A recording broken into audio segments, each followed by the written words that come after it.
da nossa mensagem: o que fui capaz de ser e o que gostaria de ter sido. Vamos imaginar um jovem que na sua casa tem 2 carros. Um carro está em perfeitas condições de uso para se fazer uma viagem. E o outro carro, ele está com sérios problemas. Ele está com os 4 pneus careca. Ele está também com um problema no freio. Ora o freio funciona e na maior parte das vezes não. Ele também está com um problema na correia dentada. O que acontece quando arrebenta essa correia? Quem aqui sabe dizer? Estoura o motor. Estoura o motor, trava as rodas, acontece isso? Acontece, né? E aí esse jovem, ele chega para o pai e fala assim: pai, eu vou fazer uma viagem, eu preciso do carro. E o pai pega a chave do carro bom e entrega na mão do filho. Mas o filho fala assim: não, pai, eu não quero esse carro, eu quero aquele carro ruim. E suponhamos que de fato ele fizesse essa viagem. O que certamente aconteceria? Principalmente se fosse uma região de serra, com descidas, né? A hora que faltasse o freio, o que aconteceria? Certamente um grave acidente e possivelmente a morte. Agora eu pergunto, se esse jovem se acidentasse, perdesse a vida, de quem seria a culpa? Do pai. Eu, olhando para a esfera humana, o que eu faria no lugar desse pai? Em 3 minutos eu resolveria o problema. Eu pegava um martelo, eu quebraria os vidros, enfim, eu estragaria esse carro de uma tal maneira que ele não conseguiria sair do lugar com esse carro. Porque nós entendemos que aquele mal que nós podemos evitar, nós somos também responsáveis. E essa é uma ideia que tem uma verdade por trás, né? A culpa, ela sempre esteve presente na humanidade. E ela nos causa um incômodo quando nos sentimos culpados e quando também temos que lidar com a culpa das outras pessoas. Os pais muitas vezes veem os seus filhos presos na culpa e ficam ali: nossa, será que eu devo punir? Será que eu devo perdoar de uma vez? Não é muito fácil lidar com ela. É difícil até mesmo definir o que é a culpa, embora todo mundo saiba do que se trata. A culpa é vista como algo negativo e também perigoso. E esse é um tema muito vasto. Ele aparece na filosofia, aparece no direito, aparece na literatura, na psicologia, e existe uma variedade muito grande de filmes e também de livros, cujo tema é achar o culpado. E o culpado, ele deve ser achado e também punido. O promotor, o advogado, todos eles estão à procura de quem? Do culpado. Entretanto, será que a culpa se resume apenas nisso? Será que ao estabelecer a culpa, eu estou ao mesmo tempo julgando? O que tanto se apresenta na culpa como questão humana? Ela é vivida como um sentimento muito íntimo, às vezes escondido ou disfarçado. Com ela vem também o remorso, a inquietação, o medo e também a vergonha. E a palavra de Deus nos conta que a culpa levou o homem a perder o paraíso. Quando Adão é interrogado por Deus acerca do erro que ele cometeu, o que ele faz? Ele loga a culpa em Eva. E Eva colocou a culpa em quem? Na serpente. E quem que criou a serpente? Deus. Então logo a culpa do pecado caiu em quem? Em Deus. E a grande pergunta feita por muitos: por que Deus permitiu Adão pecar? Dizer que Deus não sabia o que iria acontecer seria negar a sua onisciência, porque Ele sabe de todas as coisas. Dizer que Deus não poderia ter impedido seria negar a sua onipotência, porque Ele pode todas as coisas. Por que Deus permitiu o homem pecar? Deus não é amor? Por que o amor dele não interveio e não permitiu? Deus criou o homem como uma entidade moral livre. Ele queria alguém que pudesse escolher amá-lo e servir. Ele não queria dar a eternidade para alguém que fosse obrigado a ser bom, porque não tinha outra escolha. Em outras palavras, Deus não queria um escravo do bem. Por isso que ele deu essa pequena prova. Não foi algo grande que ele deu para Adão e Eva, mas foi algo pequeno. Era apenas um detalhe aquele fruto. Então, esse foi o preço da liberdade. Para que eles pudessem ser livres, prestar uma obediência a Deus por escolha, eles tinham que ser colocados à prova. E essa prova era bem pequena. Conhecemos bem a história. Adão pecou. E com o pecado dele vem a sentença: certamente morrerás. Mas esse pecado era tão pequeno, por que Deus, ele não podia deixar o homem sem prova? Mas agora que aconteceu, por que ele não perdoa assim como muitas vezes nós fazemos com os nossos filhos, né? Perdoamos as faltas e às vezes até tiramos a punição. Por que Deus não fez isso com algo tão pequeno? Para entendermos melhor, é assim, todos nós como seres humanos, nós conseguimos praticar a justiça em algumas circunstâncias. Uma circunstância ou outra você consegue ser justo, você consegue ser bom, você consegue manifestar amor. Só que em outras não. Em outras situações você é injusto, você odeia, você não é misericordioso. Só que isso não acontece com Deus. Deus não pode mudar. Ele tem alguns atributos, que são características imutáveis de Deus. Deus, ele não manifesta a santidade, ele é santo. Deus, ele não manifesta a justiça, ele é justo. Deus, ele não manifesta a misericórdia, ele é a misericórdia. E ele não manifesta o amor, ele é o amor. Então, quando o pecado aparece, ele fere o quê? A santidade de Deus. E essa santidade, ela tem que ser protegida. Ela é protegida por quem? Pela justiça. A justiça vem, aponta para o pecador: olha, você pecou, você tem que morrer.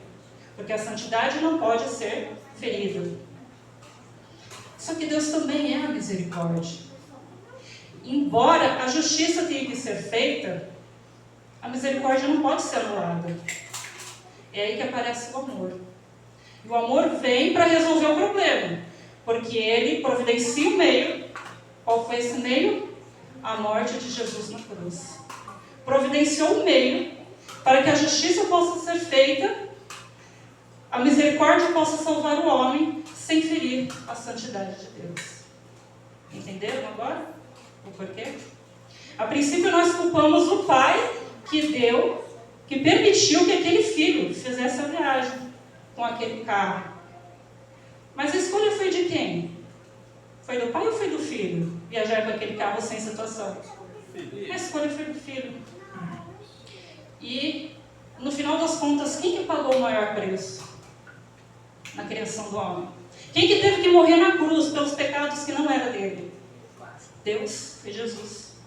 Então, ele pagou a maior conta. Então, com o pecado veio a culpa. E no livro de Salmos, em especial na experiência de Davi, nós vemos alguns textos, né, que ele fala da culpa.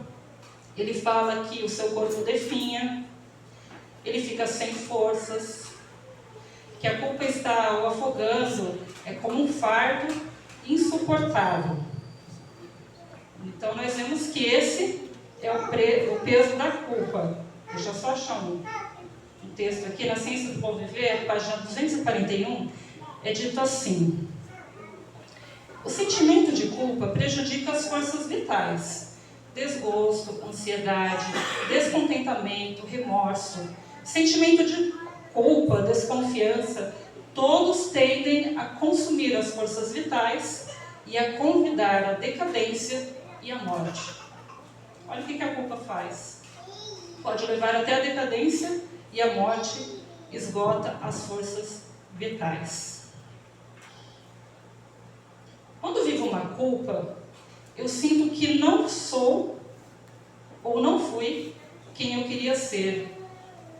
Eu sou menos que o meu ato, menor do que eu queria ser. Então existe uma distância entre o que eu sou e o meu sonho. de como eu gostaria de ter sido. Um exemplo simples. Cometemos uma falta contra alguém, magoamos alguém, e depois de um tempo eu me sinto mal. Aí eu vou até a pessoa e eu peço desculpas. Olha, você pode me desculpar? A minha vontade é uma coisa, só que a minha ação é outra coisa. Mas os meus atos são os meus atos. Vamos imaginar que eu admita que eu realmente quis magoar. Eu me sinto culpado e penso: eu fiz isso porque realmente eu quis fazer, mas eu gostaria de não ter querido. O conflito aqui está entre o que fui capaz de ser e a pessoa que eu gostaria de ser. E essas coisas não coincidem. Se os irmãos quiserem acompanhar agora a leitura de Romanos 7,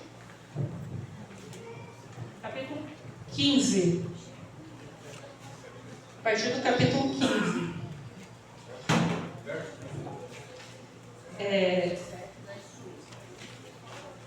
Os irmãos podem ler até terminar, até o 25, do 15 ao 25. Vamos ser bem voluntários, breves. Porque o que faço não o aprovo, pois o que quero, isso não faço, mas o que aborreço, isso eu faço. E se faço o que não quero, consinto com a lei, que é boa. Agora, porém, não sou mais eu quem faz isso, mas o pecado que habita em mim. Porque eu sei que em mim, isto é, a minha carne, não habita bem algum. E com efeito o querer está em mim, mas não consigo realizar o bem. Porque não faço o bem que quero, mas o mal que não quero, esse faço. Ora, se eu faço o que não quero, já o não faço eu, mas o pecado que habita em mim. Acho então esta lei em mim, que quando quero fazer o bem, o mal está comigo. Porque no que diz respeito ao homem interior, tenho prazer na lei de Deus. Mas vejo nos meus membros outra lei que batalha contra a lei do meu entendimento. Me prende debaixo da lei do pecado que está nos meus membros. E miserável homem que eu sou, quem me livrará do corpo dessa morte? Dou graças a Deus por Jesus Cristo, nosso Senhor. Assim que eu mesmo com entendimento sirvo a lei de Deus, mas com a carne a lei do pecado. Perceberam o conflito? Que a gente quer ser, o que a gente é na verdade, o que nós gostaríamos de ser. Sinto-me culpado quando não correspondo ao sonho que tenho de ser melhor. E quando falamos em sonho, somos criticados por muitos. Mas se tivéssemos de aceitar apenas a realidade e apagar o sonho, eu só vejo duas possibilidades. Eu cometi o erro, cometi o pecado, estou perdida, e eu me afundaria, então, nessa possibilidade, sem ter a esperança de melhora e de salvação. Estaria perdido. E a outra possibilidade seria viver de uma forma sem preocupação, está tudo perdido mesmo, não me preocupo com nada, sem restrições. Assim como vivem aquelas pessoas que não têm culpa nenhuma, não sentem culpa em relação a nada, nada é errado. Que tipo de personalidade é essa? Psicopata. Sem estar nem aí com nada. Então a culpa, se for alimentada de maneira errada, ela é destrutiva, segundo lemos nos textos. Ciência do Viver, Salmos. Mas se ela não existisse também, nós teríamos um problema.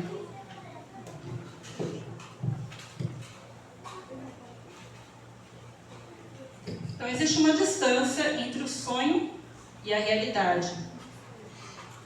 E essa distância que existe entre aquilo que eu sou e o sonho que eu tenho, muitas vezes causa raiva e também frustração. Já a culpa se instala quando eu sinto que o meu estado de ser, a realidade que eu vejo em mim, se distancia do sonho que eu tenho em relação a mim, de poder ser de outra forma.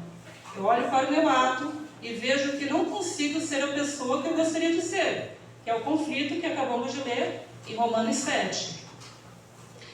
Enfim, lido sempre de um lado com o que fui capaz de ser, do outro lado com o que gostaria de ser. Uma coisa se efetivou e a outra era o meu sonho. Essas duas coisas se distanciavam e acabou-se então um abismo. O que eu fui capaz de ser e o que eu gostaria de ser, e no meio tem então um abismo. Por outro lado, me perco também quando eu fico preso no buraco que a culpa abriu e me afundo e não consigo ver mais nada. Existe também a possibilidade de você, eu cometi esse pecado, eu cometi esse erro, eu não tenho perdão, eu não poderia ter feito isso, e não buscamos o Salvador, não buscamos ajuda. Então, é quando despencamos dentro desse abismo e somos então sucumbidos por ele. Agora, a recuperação da culpa. Eu começo a recuperar a integridade quando eu reconheço o meu pecado. Então, qual que é o primeiro passo para a recuperação da culpa? Reconhecer o meu pecado. Reconhecer que você errou, reconhecer o que houve a culpa. Quando eu admito que me diz respeito e posso ver a falta exatamente porque sou capaz de sonhar que eu poderia ser diferente. Então, quando eu sou capaz de perceber isso, eu me aproximo da minha humanidade, eu vejo quem eu sou. E a justiça própria faz o que? Ela desaparece. E entendemos que justo foi o castigo. Ele achou proporção com a falta. Ele completou o que estava quebrado e também interrompido. E de repente, na vivência do castigo e da culpa, resultou o justo. Quando a justiça própria desaparece, da experiência de descobrir que não sou quem eu gostaria de ser, eu me descubro podendo ser aquilo que não imaginei que seria capaz de ser. É como se eu desse as costas para o fracasso e caminhasse em direção da vitória. Então é desejável alimentar sentimentos de culpa? Então cometo faltas diariamente e agora eu vou ficar ali remoendo e alimentando esses sentimentos de culpa? Não. Já vimos segundo os textos que isso não é saudável. Isso é uma coisa negativa. Mas o positivo de você reconhecer, de você meditar no que você fez, é que é uma falta, houve uma falta, e com essa falta também uma responsabilidade. Compreender que só sentimos culpa porque havia também ali um desejo que as coisas poderiam ter sido diferentes. E nessa trajetória aparece também um empecilho. Que empecilho é esse? O orgulho. Entendemos a nossa falta, entendemos a solução, mas caímos no abismo do orgulho. Não queremos reconhecer as nossas faltas. Aparecem, então, as desculpas, assim como apareceu no Éden. Por fim, de quem foi a culpa? De Deus. E na nossa trajetória não é diferente. Se nós não cuidarmos, estaremos desculpando e desculpando, até que a culpa será de quem? De Deus. Então nós começamos a considerar as circunstâncias que também podem ter contribuído para que nós tivéssemos cometido aquela falta. E essas desculpas, elas aparecem, então, na tentativa de nos inocentar. Dizer que na falta nada faltou e que quem cometeu a falta é absolutamente incapaz de ter responsabilidade. Eu quero dizer para vocês que só em 3 situações você pode ser inocentado. Primeiro são as crianças pequenas, temos algumas aqui. Criança é inocente até uma certa idade. A segunda situação é quando você perde a sanidade mental, são os loucos. E a terceira situação são os animais. Eu creio que ninguém aqui, a maioria, tirando as crianças pequenas, se encaixa nessas 3 situações. Então vamos aceitar a culpa, porque é o melhor a ser feito, porque inocente nós somos. E as desculpas na tentativa desesperada de tirar a culpa, ela faz uma coisa terrível. Ela rouba o nosso sonho. O sonho de ser restaurado à imagem e semelhança de Deus. Agora eu quero perguntar para você nessa manhã, quais são as desculpas que você vem carregando ao longo da sua vida? Eu já tentei, não deu certo, eu não posso, eu não consigo. Muitas das quais foram mentiras inventadas por você mesmo em alguma situação que você quis se sair de alguma situação, de alguma responsabilidade, e você repetiu tantas vezes essas mentiras ao longo da sua vida, que você passou a acreditar nas mentiras que você contou para você mesmo. Que você não consegue, que você é um fracassado, que não tem esperança de salvação para você. Nós esperamos muito. Esperamos muito para fazer as coisas que precisam ser feitas. Esperamos também, lamentamos muito a brevidade da vida, mas como são as nossas ações? Agimos como se a vida nunca fosse terminar. Temos apenas hoje e também não temos a certeza do amanhã. Mas esperamos demais para perdoar as pessoas, para expressar a gratidão, para dar ânimo e oferecer consolo. Na maioria das vezes não somos generosos. Deixamos que a demora, muitas vezes, carregue a nossa alegria de dar espontaneamente. Nós esperamos demais para executar as tarefas que estão esperando para serem executadas. Esperamos demais para nos reconciliar com Deus, para buscar perdão, força e também a vitória. Esperamos demais para demonstrar o amor hoje, que talvez não seja mais necessário amanhã. Esperamos demais nos bastidores da vida, enquanto a vida tem um papel para desempenharmos o palco. E Deus também está esperando nós pararmos de esperar e fazer tudo aquilo para o qual este dia e esta vida nos foi dado. Existe dentro do seu coração algum sonho? Se não existe, será que existe pelo menos um espaço dentro do seu coração para algum sonho? O sonho de restauração, a imagem e semelhança de Deus? Eu quero dizer para você nessa manhã que ainda que você não tenha mais sonhos, ainda que não tenha espaço no seu coração para um sonho, se você arrumar esse espaço, Deus tem um sonho para você. E o sonho de Deus está mais vivo do que nunca para você. O sonho de você ser restaurado à imagem e semelhança dele. E ele sonhava com a sua salvação enquanto ele rendia a sua vida na cruz do Calvário. E ele acredita tanto na sua restauração, ele acredita tanto nesse sonho de te ver no céu, que ele já pagou adiantado. Antes de você nascer, o plano já estava cumprido. O que eu fui capaz de ser, o que eu gostaria de ser e o que Deus espera de mim. O que eu fui capaz de ser, cada um responda por si. Cada um sabe as suas faltas, as suas limitações, os seus pecados. Muitos podem estar presos naquele abismo da culpa, da comodidade, de não reconhecer o seu erro. Mas eu quero dizer que tudo isso traz o sonho daquilo que você gostaria de ser. E é isso que importa no momento. E o que Deus espera de mim?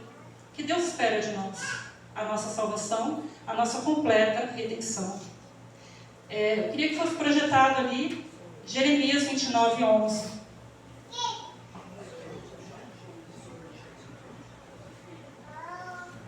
Quero perguntar para vocês, vocês têm sonho de ser restaurado a imagem de Deus? Esse sonho ainda cabe no coração de vocês? Então eu gostaria que todos se colocassem de pé e lessem, junto comigo, Jeremias 29:11. Qual o plano de Deus para nós? O que Ele pensa de cada um de nós? Porque eu bem sei os pensamentos que tenho a vosso respeito, diz o Senhor, pensamentos de paz e não de mal, para vos dar um fim que esperais. Um fim de salvação, de restauração. Ele quer que todos nós estejamos naquele grande dia da sua volta entre os salvos. Amém.